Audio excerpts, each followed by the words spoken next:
Moments ago, Israel launched Operation Rising Lion, a targeted military operation to roll back the Iranian threat to Israel's very survival. This operation will continue for as many days as it takes to remove this threat. For decades, the tyrants of Tehran have brazenly, openly called for Israel's destruction. They've backed up their genocidal rhetoric with a program to develop nuclear weapons. In recent years, Iran has produced enough highly enriched uranium for 9 atom bombs. 9. In recent months, Iran has taken steps that it has never taken before, steps to weaponize this enriched uranium. And if not stopped, Iran could produce a nuclear weapon in a very short time. It could be a year, it could be within a few months, less than a year. This is a clear and present danger to Israel's very survival. 80 years ago, the Jewish people were the victims of a Holocaust perpetrated by the Nazi regime. Today, the Jewish state refuses to be a victim of a nuclear Holocaust perpetrated by the Iranian regime. Now, as Prime Minister, I've made it clear time and again, Israel will never allow those who call for our annihilation to develop the means to achieve that goal. Tonight, Israel backs those words with action.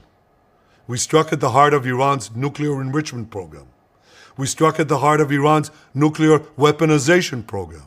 We targeted Iran's main enrichment facility in Natanz. We targeted Iran's leading nuclear scientists working on the Iranian bomb. We also struck at the heart of Iran's ballistic missile program.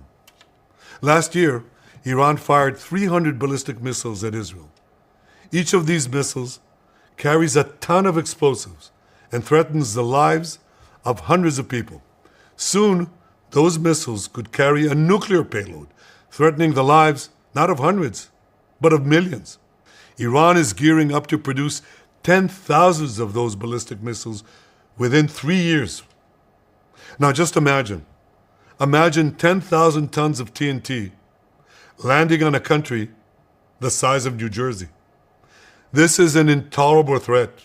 It too must be stopped. Iran is now working on what it calls the new plan to destroy Israel. You see, the old plan failed. Iran and its proxies tried to encircle Israel with a ring of fire and to attack us with the horrible attack of October 7th. But the people of Israel, the soldiers of Israel, rose like lions to defend our country. We crushed Hamas, we devastated Hezbollah, we hit Iranian proxies in Syria and Yemen. And when Iran directly attacked us twice last year, we struck back inside Iran itself. Yet in defending ourselves, we also defend others. We defend our Arab neighbors. They too have suffered from Iran's campaign of chaos and carnage. Our actions against Iran's proxy Hezbollah led to the establishment of a new government in Lebanon and the collapse of Assad's murderous regime in Syria. The peoples of those two countries now have a chance for a different future, a better future. So too do the brave people of Iran, and I have a message for them. Our fight is not with you. Our fight is with the brutal dictatorship that has oppressed you for 46 years. I believe that the day of your liberation is near. And when that happens, the great friendship between our two ancient peoples will flourish once again. I want to assure the civilized world, we will not let the world's most dangerous regime get the world's most dangerous weapons. And Iran plans to give those weapons, nuclear weapons, to its terrorist proxies. That would make the nightmare of nuclear terrorism all too real. The increasing range of Iran's ballistic missiles would bring that nuclear nightmare to the cities of Europe and eventually to America. Remember, Iran calls Israel the small Satan. It calls America the great Satan. And this is why for decades, it's led millions in the chants of death to Israel and death to America. Today, Israel is responding to those genocidal calls with action and with a call of our own. Long live Israel and long live America. Our action will help make the world a much safer place. I want to thank President Trump for his leadership in confronting Iran's nuclear weapons program. He has made clear time and again that Iran cannot have a nuclear enrichment program.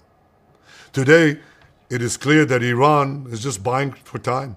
It refuses to agree to this basic requirement of peaceful nations. That is why we have no choice but to act, and act now. The hardest decision any leader has to make is to thwart a danger before it is fully materialized. Nearly a century ago, facing the Nazis, a generation of leaders failed to act in time. They were paralyzed by the horrors of World War I.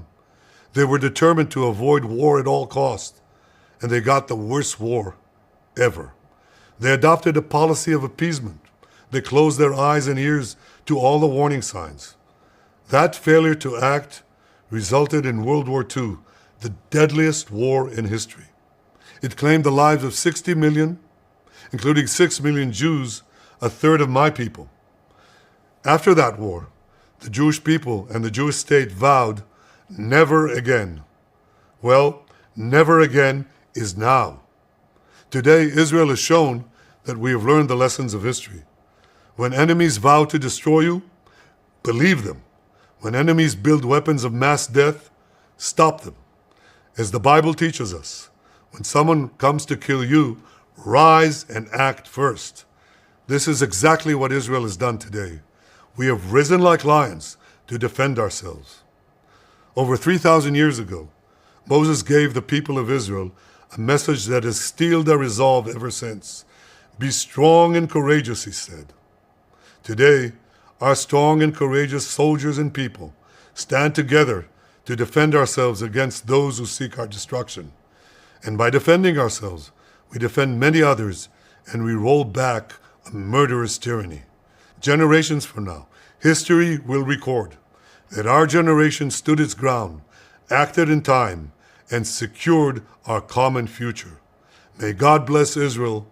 May God bless the forces of civilization everywhere. Thank you.